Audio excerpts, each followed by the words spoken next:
Okay, કેવું છે મંદરપુર ગામ? મંદરપુર ગામ તો મંદરપુર ગામ છે, ફોરેન કરતા મજા આવે. નીલવાણીનો નીલવો ચારો, નીલવાણીનો નીલવો ચારો, નીલું મંદરપુર શેર રે કાળીરા ભમર. નીલવાણીનો નીલવો ચારો, નીલવાણીનો નીલવો ચારો, લીલું મંદરપુર શેર રે કાળીરા ભમર. ગુજરાત અનેક રીતે વિશેષ છે અને ખાસ કરીને એના ગામડાઓ નાના નાના આપ જોશો તેવા યુનિક ગામડાઓ છે કે નામ પરથી તમને યુનિક લાગે. મંદરોપુર, ખેરાલુ નજીક એક નાનકડું ગામ છે મંદરોપુર, ત્યાં અત્યારે ઊભો છું. અમે ખાસ કરીને આ ગામ જોવા આવ્યા છીએ કે ગામમાં શું છે, હેરિટેજ શું છે, કારણ કે અમને ગામનું નામ યુનિક લાગ્યું. તો મંદરોપુરમાં અમને પહેલાં જ એક સાઇનબોર્ડ મળ્યું, ત્યાં દેખાય છે બાજુમાં લખ્યું છે કે જૂનું શીતળા માતાનું મંદિર છે, પ્રાચીન વાવ છે, મહાદેવનું મંદિર છે. એથી પણ વિશેષ ગામના લોકો કેવા છે, ગામમાં જૂની સંસ્કૃતિ જીવંત શું છે, ગામમાં કોઈ કલાકાર છે કે નહીં, અને એકચ્યુઅલી ગામનો ઇતિહાસ શું છે, ગામનું નામ કઈ રીતે પડ્યું. તો આ બધી વિગતો સ્થાનિક ગામમાં અમે એક્સપ્લોર કરીને જાણવાના છીએ. મંદરોપુર ગામ એટલે આમ તો મહેસાણા જિલ્લાનું છેવાડાનું બનાસકાંઠા તરફનું છેલ્લું ગામ, અને ગામની વાત કરીએ તો બહુ પૌરાણિક ગામ છે. 10મી 11મી સદી પહેલાં ગામ ચંદ્રપુરના નામે ઓળખાતું. ત્યાંથી કાળક્રમે ગામનો ભૌગોલિક વારસો બદલાઈને થોડોક દૂર થયો.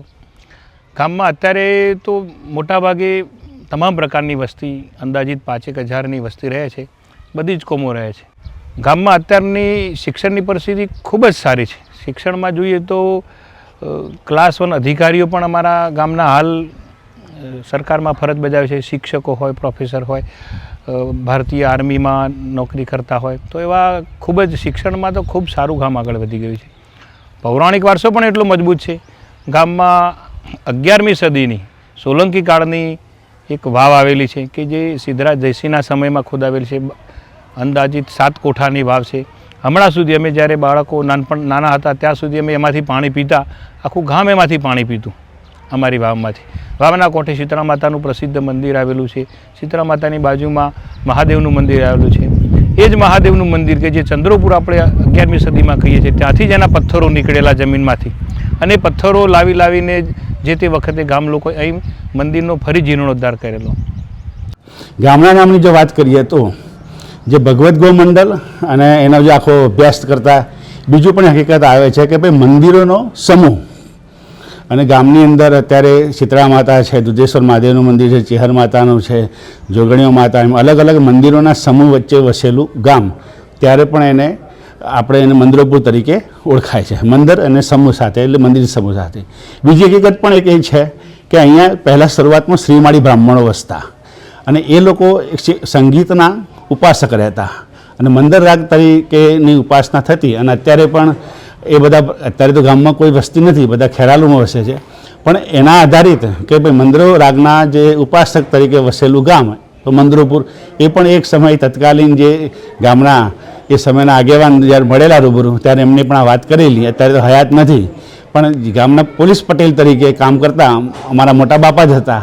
એમના દ્વારા પણ આ ઇતિહાસ મળીને આજે પણ શીતળા માતાના મંદિરની અંદર જ્યારે શ્રીમાળી બ્રાહ્મણોનો કે સારો પ્રસંગ હોય ત્યારે અહીંયા માતાજીના ત્યાં મસ્તક નમાવા આવે છે.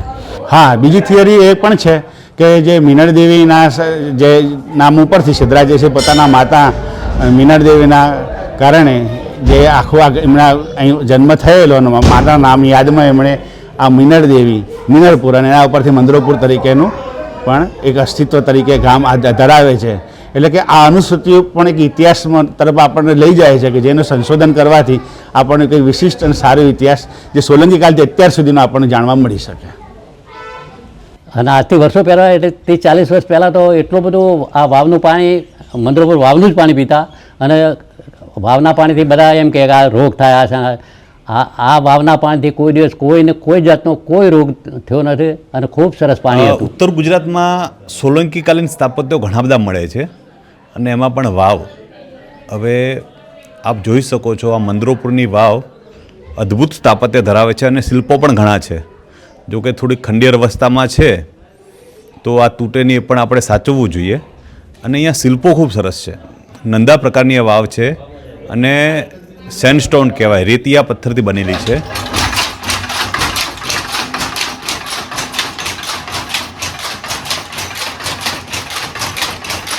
હું એની અંદર 50 વર્ષથી જોડાયેલો છું અને મારો 50 વર્ષનો અનુભવ છે. મારા વડવાઓ પણ આ ધંધો કરતા હતા. હવે આ મશીન ઉપર હું ટુવાલ નાવાના, પછી હાથ રૂમાલ, પાણી ગાળવાના ગરણા, ચાદર, ગોદડાના કવરો એ ઉપરાંત કોટનની અંદર જબ્બા લેવાનું કાપડ બનાવું છું.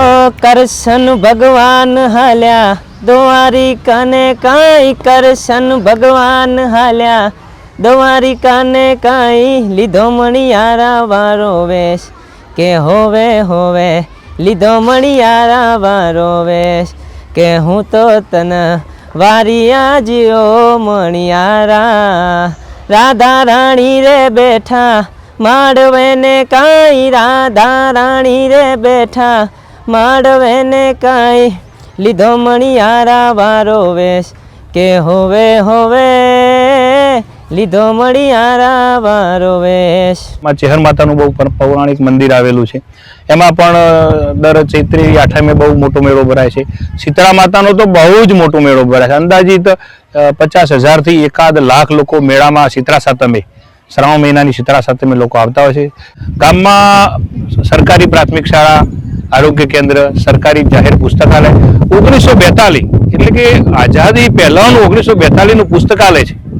અને બાળકો તેમાં વાંચીને હાલ કોમ્પિટિટિવ પરીક્ષા આલીને છેલ્લા 4 વર્ષમાં 15 બાળકો તો સરકારની સ્પર્ધાત્મક પરીક્ષાઓમાં પાસ થયા છે. ગામમાં સરસ મજાના 5 તળાવ આવેલા છે. હાઈવે ઉપર 2 તળાવ છે અને ગામની મધ્યમાં 3 તળાવ છે.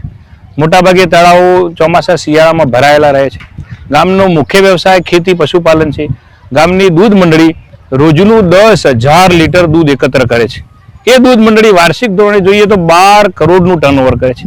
ગામમાં સરસ મજાની સેવા મંડળી છે કે જે લોકોને ખેડૂતોને ખાતર બિયારણ પૂરું પાડે છે. એનું ટર્નઓવર પણ 7 કરોડ રૂપિયા છે. એટલે ગામ આમ જોઈએ તો ઉદ્યોગ અને શ્રમની રીતે જોઈએ તો 20 કરોડ રૂપિયા તો ગામમાંથી જ ઉત્પન્ન કરે છે. કે જે ગામના લોકોને મોદી સાહેબ કહે છે કે ભાઈ આત્મનિર્ભર બનો, તો ગામ ઓલરેડી આત્મનિર્ભર છે. ક્યારેય લગભગ વર્ષ દરમિયાન એકાદ વખત પણ પોલીસ ફરિયાદ થતી નથી. એટલે ગામની એકતા પણ બહુ જબરજસ્ત છે. તો હું માનું છું કે અમે એવા ગામમાં રહીએ છીએ કે ખરેખર અમને ભગવાને એક મોકો આપ્યો છે મદ્રોપુરમાં જીવવાનો. અને ભણેલા ગણેલા સુખી સંપન્ન લોકો પણ ગામ સાથે હાલ એવા ને એવા જોડાયેલા છે. ભલે ફોરેન રહેતા હોય, બોમ્બે રહેતા હોય, અમદાવાદ મહેસાણા રહેતા હોય, પણ ગામ સાથે એમનો એટલો જ નાતો છે. ગામમાં કોઈ પણ ધાર્મિક પ્રસંગો હોય તો અચૂક આવવાનું. એટલે ગામમાં રહેવાની પણ એક મજા છે. અત્યારે ગામની જો વ્યવસ્થાની વાત કરીએ, પરિસ્થિતિની કરીએ તો સતત આ ગામ વિકસતું રહ્યું છે. સોલંકી કાળથી શરૂ કરી અને ગાયકવાડ સમય અને અત્યારના સમય સુધી આ ગામ એક સતત વિકસતું રહ્યું છે. અને શિક્ષણના કારણે ગામના સારા મિત્રો જે કોઈ શિક્ષણ ક્ષેત્રે પણ સારા નામ છે, રાજકીય ક્ષેત્રે પણ નામ કર્યું છે. પરદેશમાં પણ અત્યારે ગામના લોકો વસે છે. મુખ્યત્વે ગામ જે અત્યારે છે ખેતી અને પશુપાલન. હો લેર પોણીને લાડવા જીવન જલસા વાળું, લેર પોણીને લાડવા જીવન જલસા વાળું, રોમા પીરે મારો રંગ રાખ્યો જાણે દાડે હું તો મોજ માણું.